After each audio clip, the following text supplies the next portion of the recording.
Okay guys, welcome back to another video. I had to record this over because my laptop was bugging out. Anyway, let me see if I could do a quick recap.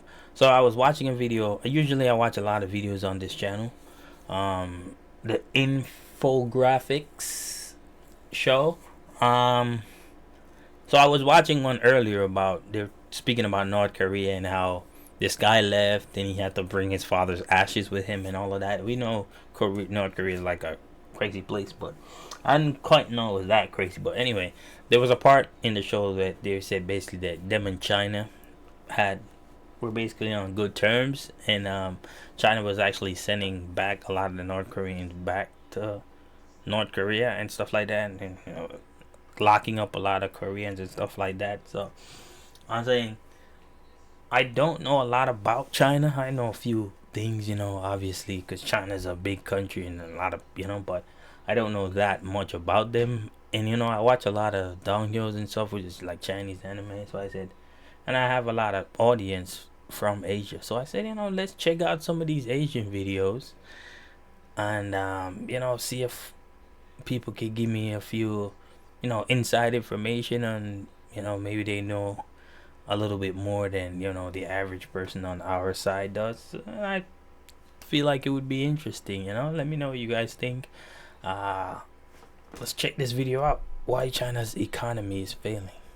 I know they have a lot of people, but don't know particularly why their economy would be failing, or whatever. But let's see. China is on the brink of economic collapse, and there's only one man to blame: President Xi Jinping. Xi It may not Jinping. look like it on the surface. In January 2024, official data out of Beijing showed that China's economy grew by 5.2% in 2023, surpassing the 5% target that Xi had set for the country at the beginning of the year.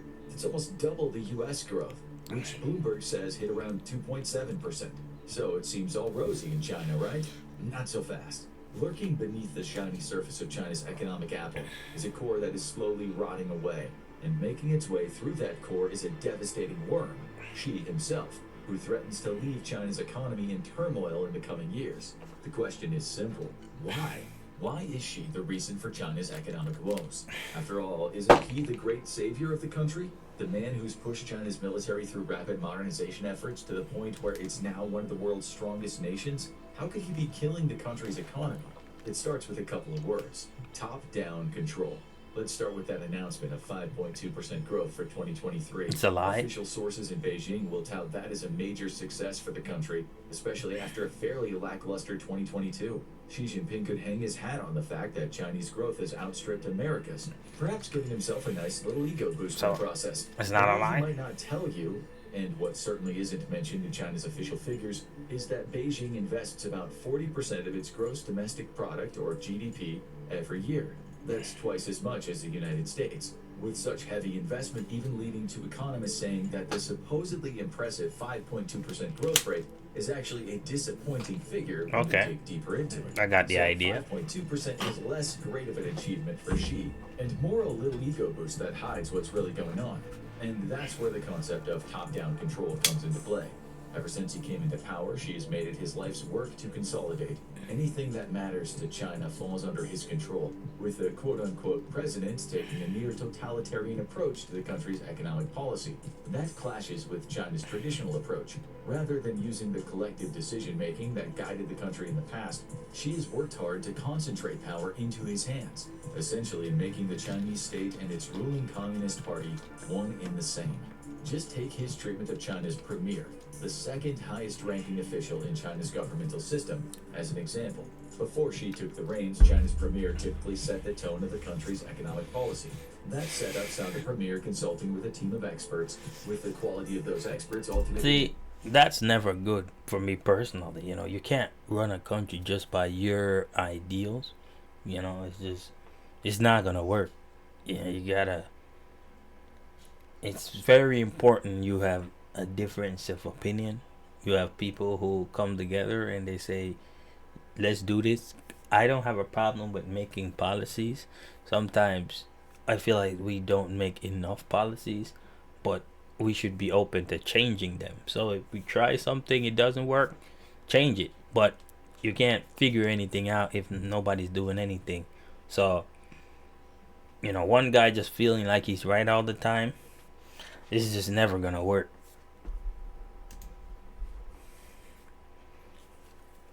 Determining the success of the policies the premier implemented. The president, for their part, was more of a figurehead in this round. He'd relay the policies that the premier and his team developed while focusing on the bigger picture for China. That's not how it works anymore. Xi decided China's economic policy needed to shift when he came into power, bringing with it the ideas of stability and, quote, common prosperity. He wanted to close the gap between the haves and the have-nots by creating a policy that gave more Chinese people a chance to gain a share of the wealth that the country generates. It's an admirable approach, Good. but it's one that saw Xi quickly lose It's a nice faith in his idea. premier and the team of economic experts who informed policymaking before he came along. Unsatisfied with the answers they were giving to his questions, Xi wrested power away from them, becoming a team of one expert, answerable only to himself on the issues of economic policy. Right. The result, according to some experts, has been an almost anarchic economic environment within China that's often hidden by the official figures coming out of Beijing. Karsten Holz is one of those experts. He studies the Chinese economy as an expert at the Hong Kong University of Science and Technology, and he says that Xi's approach has made it extremely difficult to gain a clear picture of the economic reality in China. He points to issues like an over-indebted property sector, and commercial banks' loan books of questionable quality, essentially painting a picture of a system that sees a lot of internal chaos, even when it presents itself as one of the strongest in the world. Xi is at the center of all this, and a perfect example comes from his establishment of the National Financial Regulatory Administration, or NFRA. On the surface, the NFRA seems like a step in the right direction. Formed in March 2023 to replace the China Banking and Insurance Regulatory Commission, or CBIRC, the new body represents what CNN calls the biggest overhaul of the government in decades. The group will serve a similar purpose to the SEC in the United States, with some of its key responsibilities being to oversee investor and consumer rights in the financial sector while controlling the central bank. The problem? The NFRA represents the blurring of state and Communist Party lines we previously mentioned. Look into its leadership and you'll discover a man named Li Yunxi. Though he previously worked for China Construction Bank and the Industrial and Commercial Bank of China, Li ascended to the role of Deputy Governor of Sichuan in 2018. He's a Communist Party official, and being an official means that for all of his expertise, Li's actions are ultimately governed by Xi. The Financial Times put his approach in perspective, stating that the formation of the NFRA is really the latest indication of how Xi is seeking to govern through special CCP organs, Right. over which he can So, more easily so everything basically leads back to it's the Xi top-down approach exemplified. controlling everything. The CBIRC certainly has its problems, particularly with corruption, but it was still a state entity rather than a Chinese Communist Party or a CCP one. With the NFRA, Xi demonstrates an outward desire to solve problems inherent to the CBIRC, while actually creating a replacement over which he can exert even more control than he already had. Clamping down on corruption and speculation is all well and good, but it comes at the cost of Xi strengthening his control over Beijing's financial sector. The message from Xi is clear: I know best. But the reality is there are plenty of issues in China that demonstrate the extent of his economic policy failure. Take the creation of China's new anti-espionage law as an example. On the surface, it doesn't seem like it should have anything to do with the economy. But that law sees Beijing raising questions about international businesses handling consulting work within the Chinese security sector, as well as business intelligence work conducted by investors. Not long after that law came into effect, China levied a $1.5 million fine against the American investment firm Mintz Group. The reason? Doing, quote, unapproved statistical work. That unapproved work would have been typical of any investment firm. The company needs to do its due diligence before choosing where to invest its money. But Xi has made it clear that foreign investors can essentially only work from the statistics that China provides for them, with the need for approval from Beijing allowing Xi to hide any economic issues that would cause an investor to nobody's be gonna believe in that all though. about control. The $1.5 million fine combined an administrative penalty for supposedly breaking the law, with China claiming illegal proceeds from the Mintz Group. This could almost be seen as strong-arming the American firm. The raid was essentially a message to the other investment groups that any money they earned from China, especially if they try to take it out of China, could be at risk through the application of Xi's new anti-espionage rules. Like so many of Xi's policies, there's logic behind the policy. He believes that one of the causes of China's economic woes comes down to international investors taking money out of the Chinese economy. And he has a point. In the fourth quarter of 2023 alone, about $140 billion of long-term foreign investment left China, representing about 1% of the nation's GDP.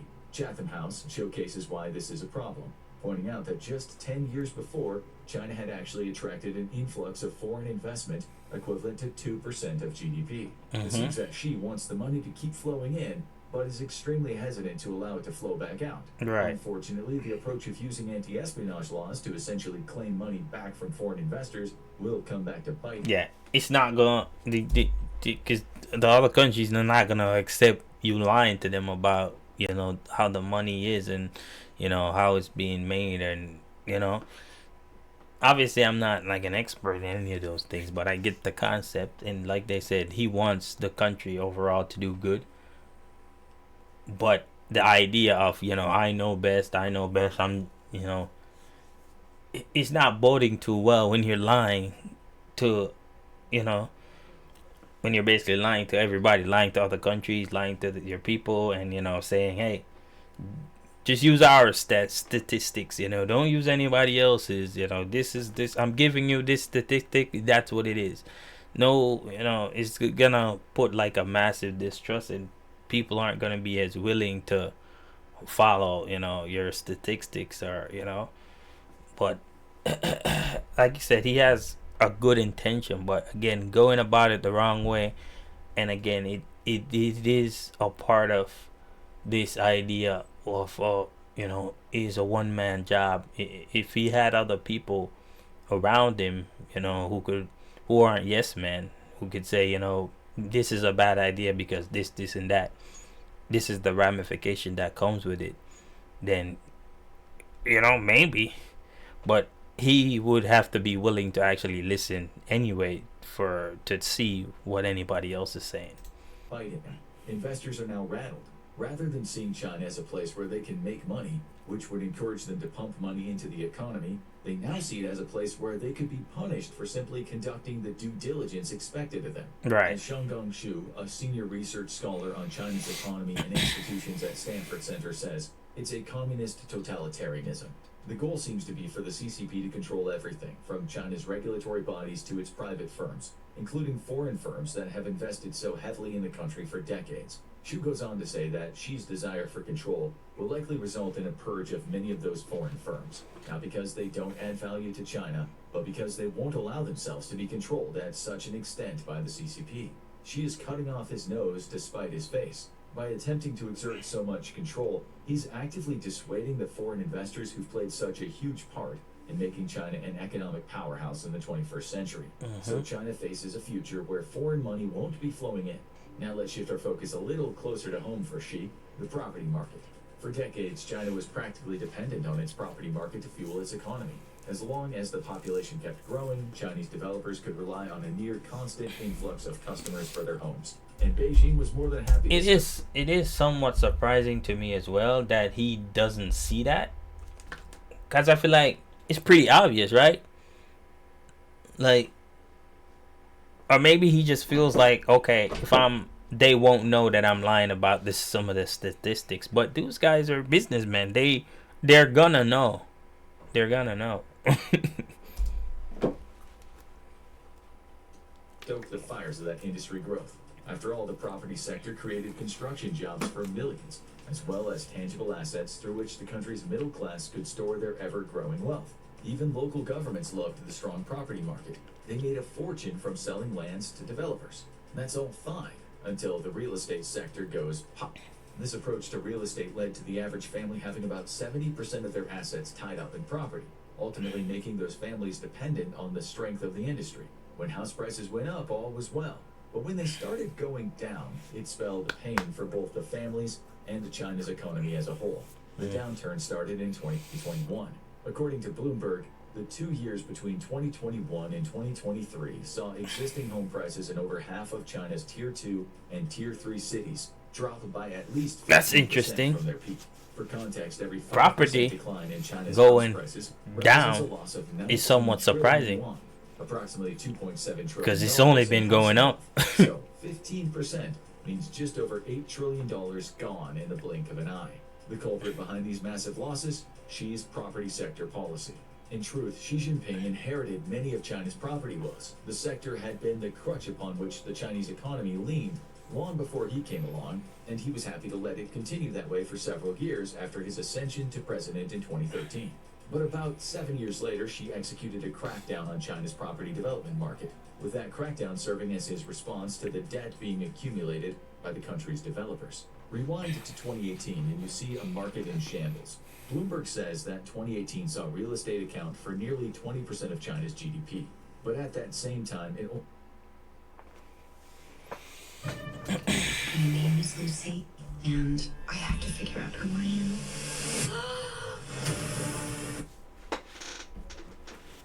It only employed 2% of the country's workforce. And this wasn't glamorous employment. Most of the 16 million people who worked in the industry were migrants, spending long days at construction sites while getting paid a pittance for their efforts. They were essentially building houses they could never afford, with those on top becoming billionaires on the back of their hard work. Right. The more cynical among you might say that that's essentially how capitalism works, but it's not conducive to a thriving economy. Yeah. If the people in one of I the was most I was just gonna say, in that part of it, it's not much different from anywhere else in the world. You know, you would be surprised. Most countries you go to, that's actually basically the standard. You know, it's not just America and China where you think about, you know, these construction workers and things are like migrants working and stuff like that. It's in a lot of other countries, you know, for some reason that's just how it is. You know, it's probably a few different reasons, obviously, why it is like that. And it's not just the government, it's also the people. But, you know, it is like that in a lot of countries. important industries are barely being paid enough to survive, how can you expect them to pump money into your country's economy? To his credit, Xi recognized rampant corruption, which he'd also allowed to continue, and decided to crack down. We see that in the investigation of Hui Ka-yan, the founder of China's Evergrande Group. In 2017, he became China's richest man.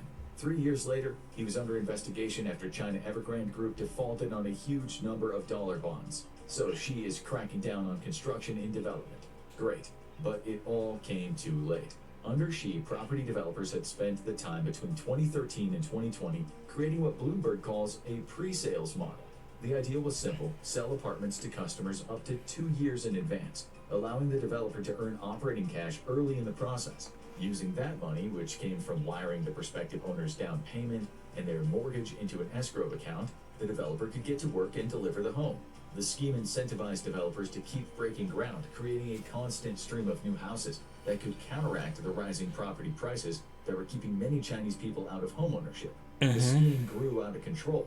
By 2020, Xi's crackdowns finally came into effect. Residential construction projects that were under construction accounted for about 10 times the actual amount of completed floor space. The crackdowns came, construction slowed, and now many of China's developers have simply run out of money to build the homes that they've essentially already sold to customers. By 2023, China found itself in a situation where It's like one of those scams, you know, where it's like, it's coming, it's coming, it's coming. Just, you know, keep giving money. You know, here's a few people who have their houses. You're going to get yours soon. there were 18 unfinished homes, most tied to pre-sales, for every completed property. What we have here is anarchy. Xi's early, some might call it lackadaisical approach to the property market allowed developers to run rampant. The average citizen was priced out, while the middle and upper classes saw their assets skyrocket in value. Following the crackdowns, much of China is becoming a sort of development hell. The more affordable homes that were meant to be coming simply aren't being built. And in many areas of China, property prices are plummeting so fast that those who'd invested before are seeing huge portions of their family wealth wiped out. Bloomberg estimates that the correction of the market may affect over 5 million jobs. And it's easy to see why. With developers more hesitant than ever to break ground or finish projects they started, the poor migrant workers who relied on their construction jobs to survive may see China's most important industry wiped out from underneath them. And there are knock-on effects beyond that. Now racked with mountains of debt they're struggling to pay back, Chinese developers are missing their loan payments. For instance, Country Garden Holdings Company, previously one of China's biggest developers in terms of pure sales numbers, is in a $200 billion black hole, with half of the money relating to pre-sold properties. That's money that isn't going to be paid back anytime soon. So not only do the people who bought the homes that aren't being built going to suffer, but so will China's state-owned banks that are now tied into this debt through the mortgages they provided.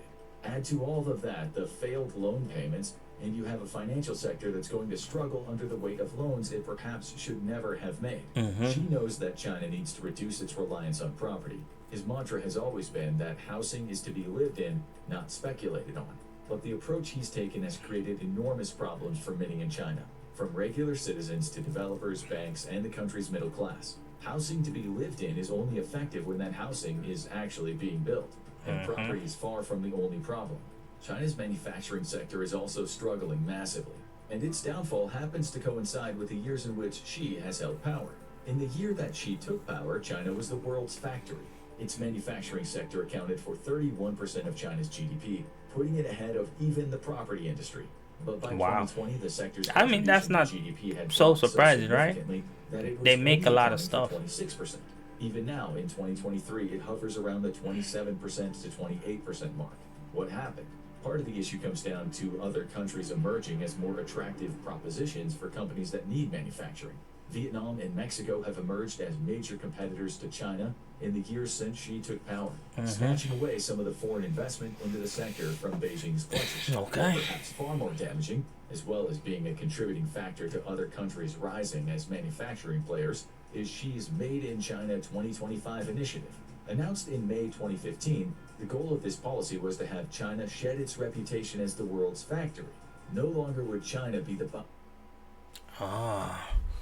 You see, again, that YouTube is the #1 site. that's a weird Millions of that's a weird thing to push back on, right? It's like in some aspects it has like a negative connotation, but it's China. You get what I'm saying? It's like one of your biggest thing, you know. Some countries are known for certain things, and you know it may be looked upon as like a maybe kind of a stereotype in a stereotypical kind of way, yeah.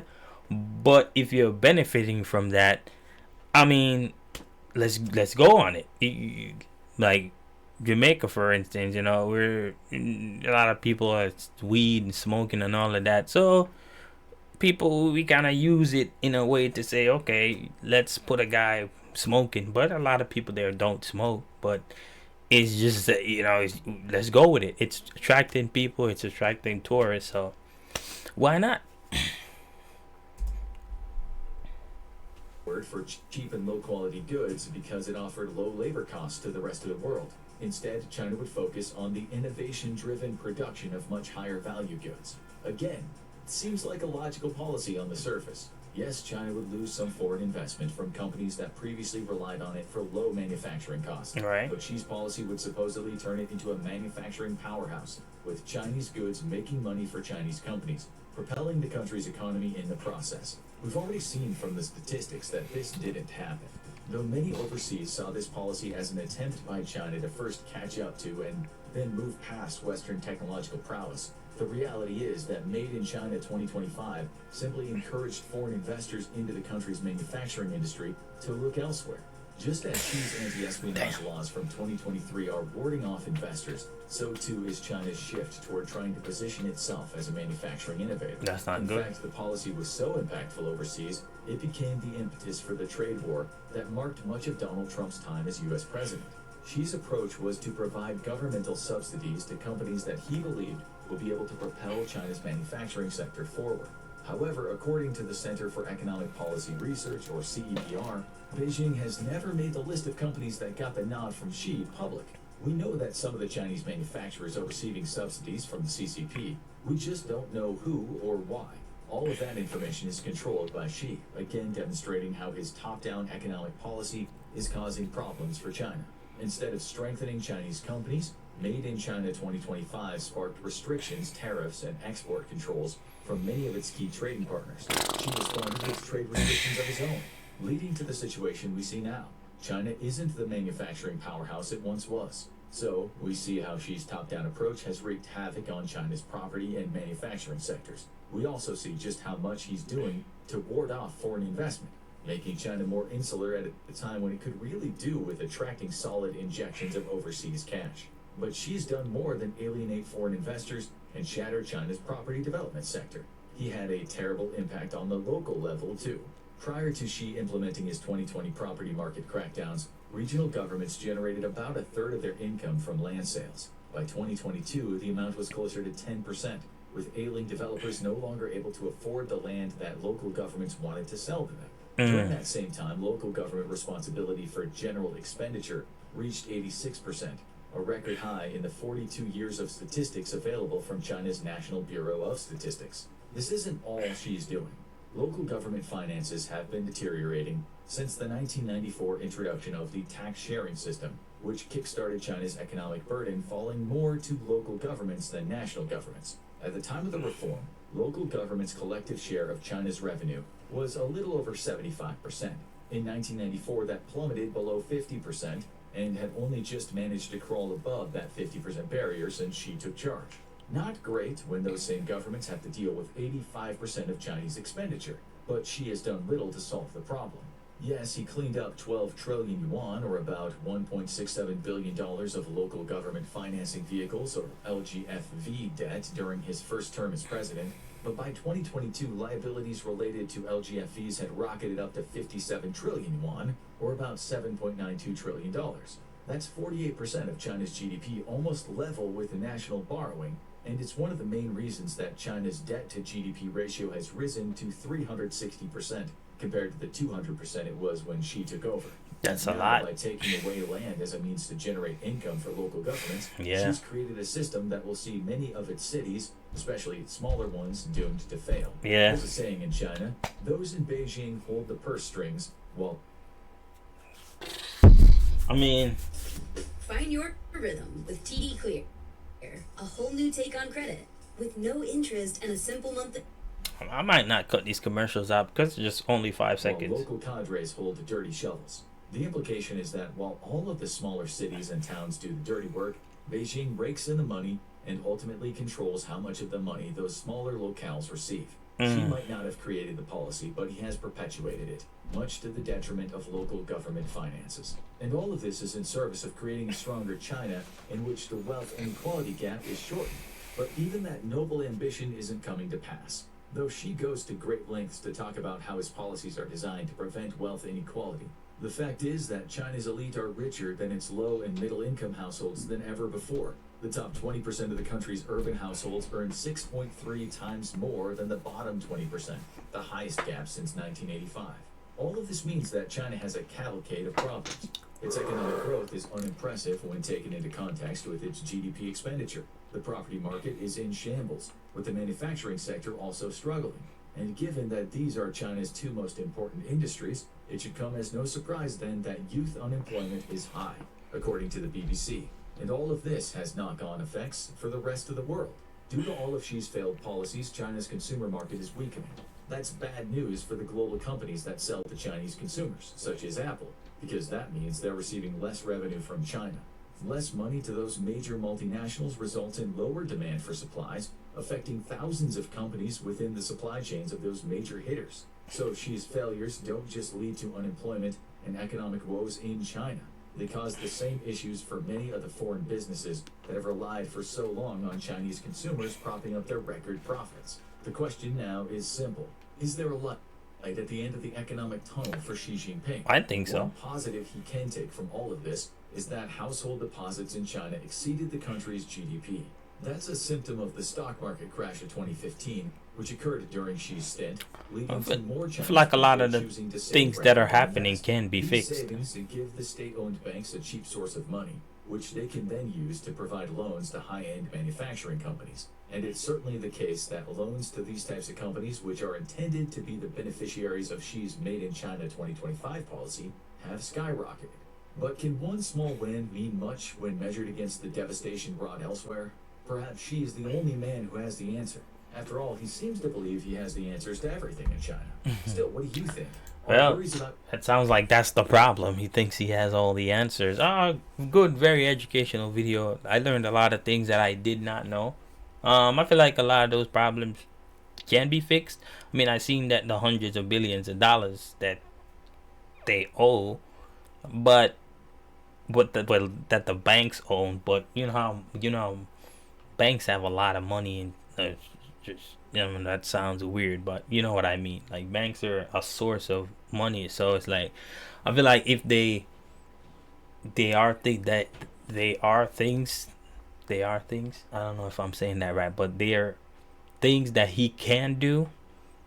Because I feel like the stuff about the manufacturing that can be fixed, and the stuff about the property can be fixed too. But it's like they want it all. They don't want to lower it, so the that's what he said. He's trying to even the gap between the I think it was the middle class and the upper class, but